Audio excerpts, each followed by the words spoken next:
Hello అండి, welcome to my YouTube channel need. ఈరోజు టాపిక్ వచ్చేసి premarital counselling is far needed than pre wedding shooting అండి. ఈ మధ్య కాలంలో మనం బాగా చూస్తున్న ట్రెండ్ ఏంటంటే ప్రీ వెడ్డింగ్ షూటింగ్స్ చాలా బాగా చేస్తున్నారు. చాలా హైలైటెడ్గా అండ్ చాలా మ్యాండేటరీగా ట్రెడిషనల్గా ఇది మనకు అవసరం అనే రేంజ్లో చేస్తున్నారు. It is well and good, బాగా చేస్తున్నాము. అలాగే ప్రీ మ్యారిటల్ కౌన్సిలింగ్కి కూడా అంత ఇంపార్టెన్స్ ఇవ్వండి.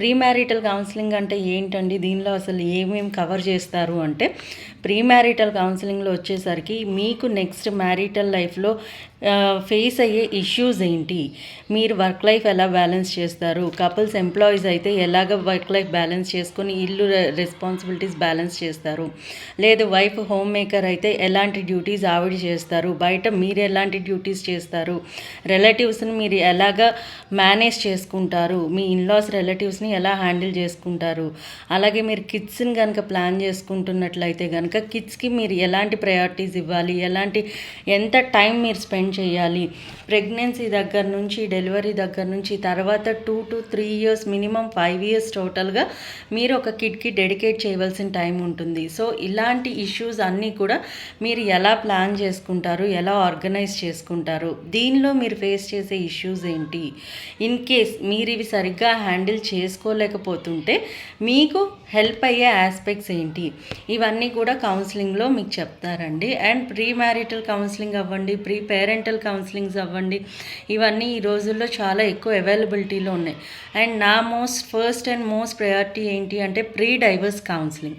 ప్రీ డైవర్స్ కౌన్సిలింగ్ అనేది ఏంటి అంటే, మీలో చాలామంది చాలా ఇష్యూస్లో సఫర్ అవుతున్నారు అండ్ అది బేర్ చేయలేక డైవర్స్ వరకు వెళ్తున్నారు. వెళ్ళను డైవర్స్ తర్వాత అది సాల్వ్ అవుతుందా లేదా, లేకపోతే ఇంకా పెరుగుతుందా, ఇలాంటివన్నీ కూడా మీరు కన్సిడర్ చేసుకోవాలి.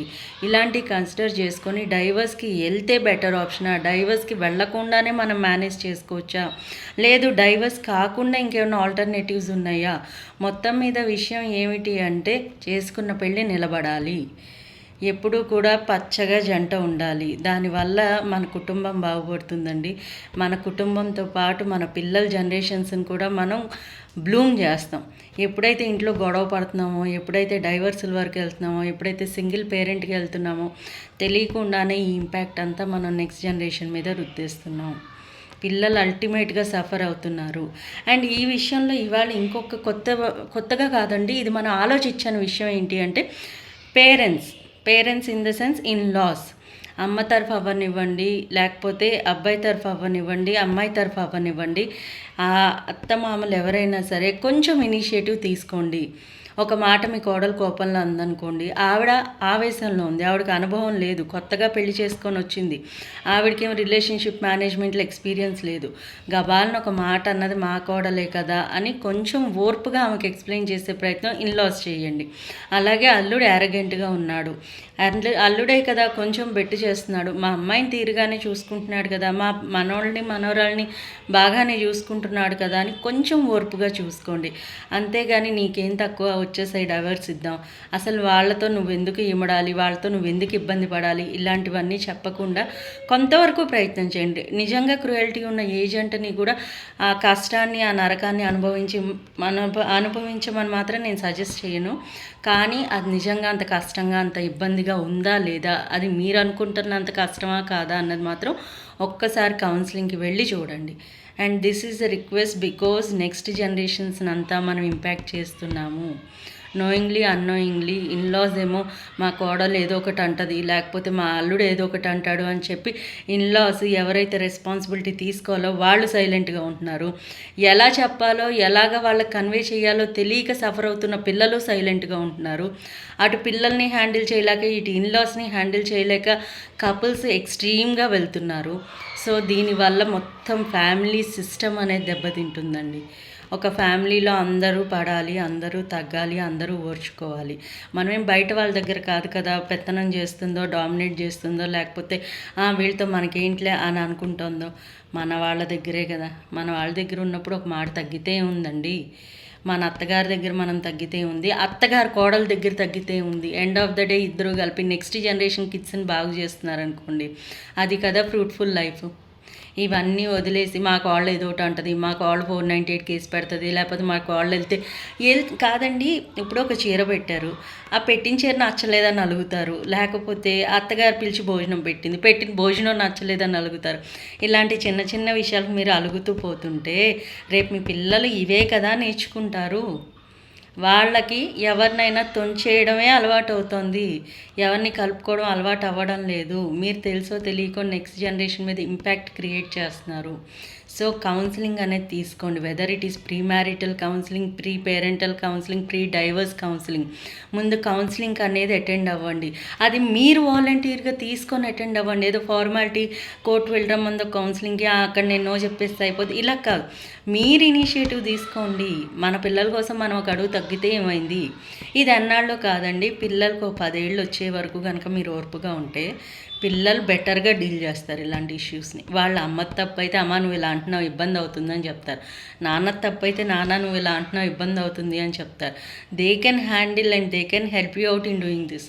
ఇంకొకటి మోస్ట్ ఆఫ్ ది ఇష్యూస్ ఎప్పుడు రైజ్ అవుతుంది అంటే ప్రెగ్నెన్సీ నుంచి first early stages of parenting, that is 5 years 10 years లోపు రైజ్ అవుతుంది. ఎందుకనంటే ఇక్కడేమో అమ్మాయి మొత్తంగా తనే సింగిల్ మదర్గా బేబీని హ్యాండిల్ చేయవలసి వస్తుంది. ఇన్ కేస్ ఎంప్లాయ్ అయితే జాబ్తో పాటు బేబీస్ని హ్యాండిల్ చేయవలసి వస్తుంది. అలాగే వాళ్ళకి ఎవరు సపోర్ట్ ఉండట్లేదు. మీరు పూర్వకాలం ఒక మాట వినే ఉంటారు, చెయ్యి మార్చుకోవడానికి కాసేపు చేయబదులుగా, ఇలాంటి మాటలు వినే ఉంటారు మీరు. అవి ఏంటి అంటే కొంచెం ఒక ఆల్టర్నేటివ్గా, ఒక కుషన్గా, ఒక సపోర్ట్గా ఒక మనిషి ఎవరు ఉండట్లేదు. ప్రతి ఒక్కళ్ళు ఈ రోజుల్లో ఏమంటున్నారు, మీ పిల్లలు మీరు పెంచుకోండి, ఏ అమ్మవా మాత్రం చూసుకోలేవా, నువ్వు వాడికి తల్లివేగా నువ్వు ఇది చేయలేవా. ప్రతి ఒక్కళ్ళు ఒక మదర్నే పాయింట్అవుట్ చేస్తూ ఉంటే ఆ మదర్ చివరాఖరికి నాకు ఇంత ప్రెషర్ అవసరమా అనే స్టేట్కి వెళ్ళిపోతున్నారు. అంత ప్రెషర్ అవసరం అనే స్టేట్కి వెళ్ళాక పిల్లల్ని కంటం అవసరం అనే స్టేట్కి వెళ్తున్నారు. పిల్లల్ని కంటం అవసరం అనే స్టేట్ నుంచి కూడా ఈ రోజుల్లో మీరు చూసే ఉంటారు, డబల్ ఇన్కమ్ నో కిడ్స్, ఆ డిఐఎన్కే స్టేట్కి వెళ్ళిపోయారు. ఇక్కడ వరకు వెళ్ళిపోయిన తర్వాత ఇంకా ఇన్లాస్ ఏంటి, లేకపోతే కపుల్స్ ఏంటండి, మనం ఫ్యామిలీ సిస్టమ్నే ఓ పక్కన బ్రేకప్ చేసేస్తున్నాం. అది తెలియచేస్తున్నామో తెలియదు కానీ స్ట్రెస్ని తగ్గించుకోవడానికి మాత్రమే చేస్తున్నాం అన్నది చాలామంది చెప్పే జవాబు. దీనిలో వచ్చేసి పిల్లల్ని ఎందుకు కనాలి అన్న క్వశ్చన్ వరకు తీసుకెళ్తున్నారు అంటే తప్పొప్పులు ఎవరో ఒకసారి ఇన్లాస్ ఆలోచించండి. యంగర్ కపుల్స్కి అంత ప్రెషర్ పెట్టేసి మీరు ఓ పక్కన జాబ్స్లోనేమో హై ఎండ్ గోల్స్ తెచ్చేసుకోవాలి, ఓ పక్కన కుటుంబ వ్యవస్థ నడిపించాలి, ఓ పక్కన పిల్లల్ని తీర్చిదిద్దేయాలి. ఇవన్నీ ఒక మదర్ ఎలా చేసేస్తారండి? ఇన్లాస్ సపోర్ట్ ఖచ్చితంగా కావాలి. ఒక మాట అనుకున్నా, ఒక మాట చేసుకున్నా, మనవాళ్లే కదా అని కలుపుకోదాను ఉంటేనే నెక్స్ట్ జనరేషన్ అనేది బాగుంటుంది. Already double income no kids జనరేషన్కి వచ్చేసారు, చాలామంది అదే ప్రిఫర్ చేస్తున్నారు. మీరు వచ్చి పెంచుతారా? మీరు వచ్చి చూస్తారా? ప్రతి ఒక్కళ్ళు మాట చెప్పేవాళ్ళే, కానీ పెంచడం అంటే 20 ఏళ్ళు లైఫ్ టైం మేము వాళ్ళకి ఇన్వెస్ట్ చేయాలి అన్న యాటిట్యూడ్ వరకు పేరెంట్స్ వెళ్ళిపోతున్నారు.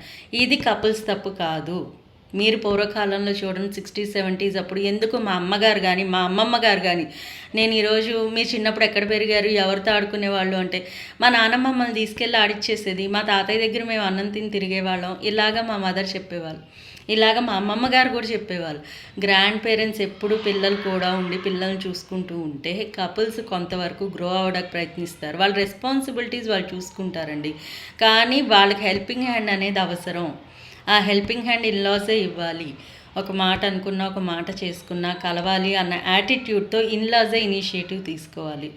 మీరు ఎందుకని ప్రతిదీ ఇన్లాస్ మీద అనేస్తారు? ఇన్లాస్ కూడా ఎంతవరకు తీసుకుంటారు అంటే యాండి ఒక 20 ఏళ్ళు 30 ఏళ్ళు మ్యారిటల్ లైఫ్లో కష్ట నష్టాలు చూసి వచ్చిన ఇన్లాసే ఇనిషియేటివ్ తీసుకోకపోతే కొత్తగా మ్యారిటల్ లైఫ్లోకి వచ్చిన వాళ్ళకి ఎలా హ్యాండిల్ చేసుకోవడం తెలుస్తుందండి? ఆ పాయింట్ ఒక్కటి ఆలోచించండి. ఇక్కడ మేజర్ రెస్పాన్సిబిలిటీ ఇన్లాస్ తీసుకుంటేనే నెక్స్ట్ జనరేషన్కి అన్నది బెటర్ ఆప్షన్ ఉంటుంది. మీరు ప్రీ మ్యారిటల్ కౌన్సిలింగ్కే వెళ్తారో, పేరెంటల్ కౌన్సిలింగ్కి వెళ్తారో, ప్రీ డైవర్స్ కౌన్సిలింగ్కే వెళ్తారో, కానీ డైవర్స్ కన్నా ముందు ఇష్యూస్ని సార్ట్అవుట్ చేసుకునే ప్రయత్నం సిన్సియర్గా చేయండి. తనే వెళ్ళొచ్చు కదా, నేను ఎందుకు వెళ్ళాలి అని మీరు అనుకోకండి. మా హస్బెండ్ వెళ్ళొచ్చు కదా, నేను ఎందుకు వెళ్ళాలి, తనకు లేదా ఇంట్రెస్ట్ అని మీరు అనుకోకండి. దీనిలో either of the spouse, husband అవనివ్వండి, వైఫ్ అవనివ్వండి, ముందు కలిపడానికి, ముందు కష్టాన్ని ఒక ఒడ్డుకు తెచ్చుకోవడానికి ప్రయత్నించండి. ఒకసారి మీరు ఒక ఒడ్డుకు వచ్చేసి మీ పిల్లలు కాస్త పెద్ద అయిపోయి మీరు కాస్త అంతా సెటిల్డ్గా అయిపోయారు, ఇష్యూస్ని ఈజీగా హ్యాండిల్ చేసుకోగలుగుతున్నారు అన్నప్పుడు అసలు ఇంకా ఎవరు ఇబ్బంది పడవలసింది లేదు కదా. మీ పిల్లలు హ్యాపీగా గ్రో అవుతారు, వాళ్ళకి పేరెంట్స్ ఉంటారు, మీకు శుభ్రంగా మీ కిడ్స్ అండ్ ఫ్యామిలీ ఉంటుంది, అవసరమైన రోజు మీకు ఒక తోడు ఉంటుంది. అండ్ ఇంకొకటి అండి, చాలా వరకు మీరు ఆలోచించవలసింది, మీకు ఏదైనా కష్టం వస్తే మీ అమ్మ నాన్న ఇద్దరూ మీకు సపోర్ట్ చేయాలి కదా. మీ విషయంలో మీ నాన్న మీకు హీరో, మీ అమ్మ మీకు సపోర్టింగ్ క్యారెక్టర్ అనుకోండి, క్యాండిడేట్ అనుకోండి, పర్సన్ అనుకోండి, పాజిటివ్గానే అర్థం చేసుకోండి. మీ నాన్న వచ్చేసరికి మీకు సూపర్ హీరో అయిపోతారు, మీ మదర్ వచ్చేసరికి అన్నిటికీ సపోర్ట్ చేసే ఒక కుషన్ లాగా ఉంటారు. మరి మీ పిల్లలకు కూడా అమ్మా నాన్న ఇద్దరు కావాలి కదా. మీరు సింగిల్ హ్యాండెడ్గా నేను చేసేస్తాను, నేను చూసేస్తాను అంటున్నారు, కరెక్టే. కానీ మీ పిల్లలకి అమ్మ లేని లోటు నాన్న తీర్చలేదు, నాన్న లేని లోటు అమ్మ తీర్చలేదు. కొన్ని సిచ్యుయేషన్స్ ఉన్నాయి, కొన్ని సిచ్యుయేషన్స్లో మాత్రం అలాంటి ఎన్విరాన్మెంట్లో ఆ పిల్లలు పెరగడం కన్నా ఆ ఎన్విరాన్మెంట్ నుంచి సపరేట్ చేస్తేనే వాళ్ళ బెటర్ గ్రోత్ ఉంటుంది అన్న సిచ్యుయేషన్స్లో మనం ఏం చెప్పలేం.